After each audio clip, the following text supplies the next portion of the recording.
You ever have one of those moments where you think, yep, this is it, my life's about to be a meme on the internet? Well, picture me, boots covered in hay dust, standing in my driveway with a bucket of oats, while 3 cop cars light up my old barn like it's Christmas. All because my horses, Buttercup and Thunder, were out there munching grass. And who's at the property line, arms crossed, looking like she just won the lottery? My neighbor, Karen Hendress, of course. "Officers, those dangerous animals are violating our HOA rules," she shrieks, waving her phone at my horses like they're escaped lions. I'm just standing there, heart thumping, thinking, lady, it's 2 horses and a fence. Take a breath. Officer Martinez, the kind of guy you'd trust with your spare house key, looks from Karen to me, back to the horses, and says, "Ma'am, those are just horses eating grass." Exactly, Karen shouts, getting all high-pitched. Farm animals in our neighborhood. It's against everything we stand for. And what she didn't know was that her little Tuesday meltdown would turn into the biggest shakeup Willow Creek Estates had seen since the great mailbox painting scandal of 2007. But let me back up a sec. Name's Sarah Mitchell. 6 months before that scene, I was just another overworked tech zombie in a shoebox apartment in downtown Seattle, working 60-hour weeks, sunlight practically a myth, missing my grandma's Montana farm so much it hurt. When she passed and left me a bit of money, I decided it was time to actually live again. So I bought 5 acres in Willow Creek, rolling grass, old trees at the back, a fixer-upper farmhouse, and a barn that looked like it had survived a tornado or 3. There was an HOA, but the agent Linda promised it was chill. Just keep your grass mowed, don't paint your house neon. I read every page of those HOA rules, no mention of banning animals. Plus, the land was zoned residential agricultural. In my mind, that meant horses, chickens, the works. Linda handed me the keys. "You're gonna love it here. People keep to themselves, very peaceful." "Yeah, most people," she said. Key phrase. I moved in that spring, spent weeks fixing the porch, cleaning the barn, painting walls. My best friend Jessica came down, and we laughed like we were back in college, dreaming up how I'd finally have horses of my own. The neighbors seemed great. Tom and Betty Rodriguez next door brought cookies. The Johnson kids wanted to meet my future horses. Mr. Patterson and his beagle walked by every evening. Everyone was normal. Except for Karen. I met Karen my 3rd week. She pulls up in a silver SUV, all designer sunglasses and attitude. Karen Hendress, I'm the HOA president. No smile. No handshake. When I mention my plans for animals, she turns a shade of red you only see in cartoons. Absolutely not. Farm animals aren't appropriate here. This is a high-quality community. I point out the zoning, the HOA rules. She snaps. I don't care what some old zoning map says. I will not have barnyard animals ruining our property values. She storms off, heels clicking. I'm left standing there, wondering what the heck just happened. Tom Rodriguez saw the whole thing. Don't mind Karen. She thinks she runs everything. But you're right, the zoning allows it.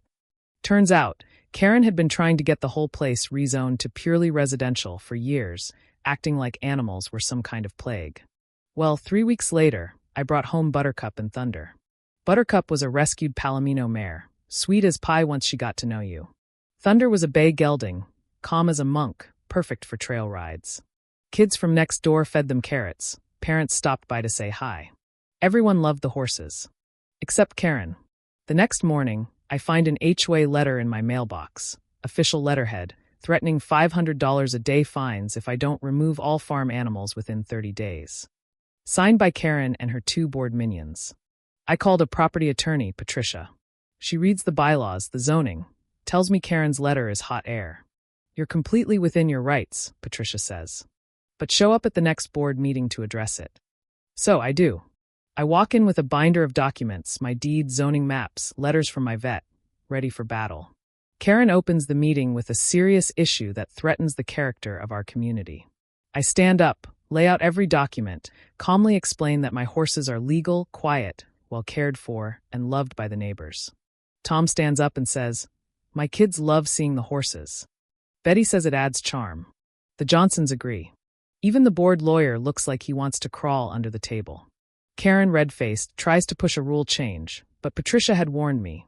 Rule changes need a 2/3 vote from homeowners and can't be retroactive. Most of the crowd is with me. Karen's fuming. I should have known it wouldn't end there. She starts driving by slow, glaring, sending letters, filing noise complaints, which go nowhere, snapping photos of my barn from the street. Patricia says she's building a case. Document everything. So I do take pictures, keep records, get letters from my vet. For a while, things settle down. I start my new remote tech job, spend evenings riding or working on the land, teach little Emma Johnson how to brush a horse. Life finally feels good. But then late August, all hell breaks loose, the day the cops show up. Karen's standing at the property line, smirking like it's the season finale of Real Housewives of Willow Creek. The cops are polite, ask for my documents, which I lay out like it's show and tell. They tour the barn, clean, organized, horses shiny and healthy. One officer actually laughs and says, "Ma'am, I grew up on a farm. Your setup's nicer than half the stables I've seen." Karen wants me cited. Instead, they thank me and leave. Karen's livid. "This isn't over," she hisses. "Why are you so upset?" I ask. "Because this is my neighborhood," she shouts. "I won't let some farm girl ruin it." Then she peels out, leaving tire marks on my grass. Word spreads. Neighbors bring casseroles. "Mr. Patterson stops by to check on me.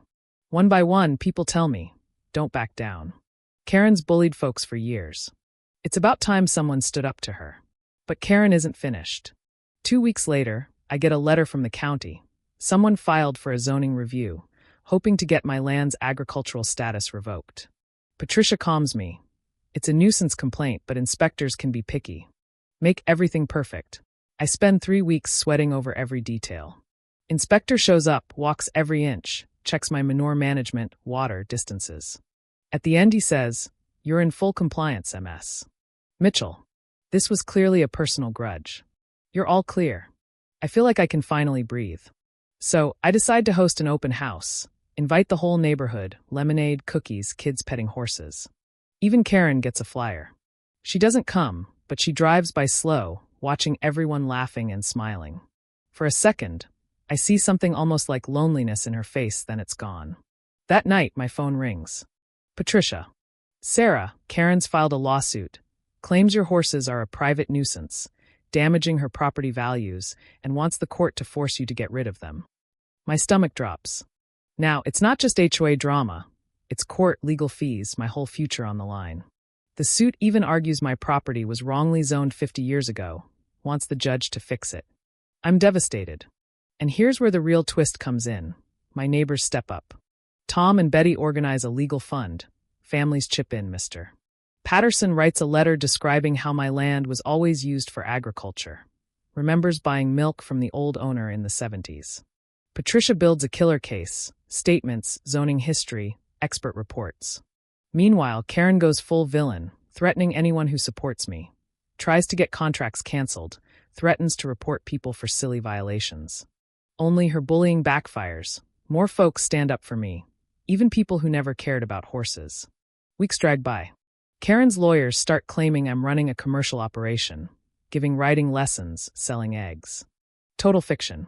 They submit evidence, photos of neighbor kids grooming horses. Rachel and Mike Johnson testify. Our kids help because they love animals. No money ever changed hands. Still, the stress is unbearable. Then, the night before the hearing, the unthinkable happens. I wake up to my barn on fire.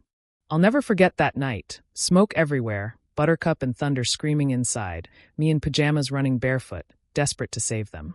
Tom drags me back, saves my life, and just when I think all is lost, Mr. Patterson appears out of the smoke, leading Thunder.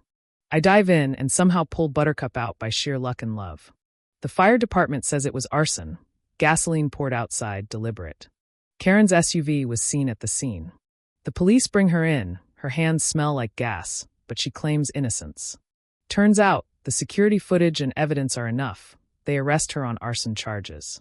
The next day, I show up to court, exhausted, but my whole neighborhood is behind me. Patricia destroys every one of Karen's claims, brings up the arson arrest, shows the judge everything. Historical zoning, neighbor support, expert testimony. The judge looks Karen in the eye and says she's never seen such harassment, dismisses the lawsuit, orders Karen to pay my legal fees, refers her for possible perjury. Karen's hauled out, sputtering threats, but it's over. Or so I think. Then, the final twist. During the arson investigation, Officials find that Karen's own property had been mistakenly listed as purely residential, but was originally agricultural, same as mine. Not only that, she's been running her own little farm, selling koi from her pond, growing and selling vegetables, all without proper permits. Her lawsuit triggers a county-wide zoning review. Now her property is officially a farm. She's on the hook for back taxes, and the HOA's power to ban agriculture is gone for good. Karen pleads guilty, gets probation, therapy, and community service at a horse rescue. She actually apologizes to me, tells me her life fell apart, and she just wanted to feel important. For the first time, I feel sorry for her, because sometimes the thing we fight hardest against is the thing we need the most. 6 months later, Willow Creek Estates is a different place. Tom and Betty have chickens, the Chens grow lavender, Mr. Patterson has goats, and the new family that buys Karen's property turns it into a working farm. Kids running around, animals everywhere, laughter floating on the breeze. The HOA is run by people who value community over control. Emma Johnson is now a little horse expert, helping me give free riding lessons to the neighborhood kids. It's messy real, and so much better than perfect. And every time I watch Thunder nudge Buttercup in the pasture, hear the kids squeal, see my neighbors come together, I'm reminded, standing up for what's right doesn't just protect what you love, it brings people together, turns strangers into friends, and even heals old wounds. So what do you think? Did justice win out, or did the universe just have a wicked sense of humor? Have you ever seen a community transform because someone refused to back down?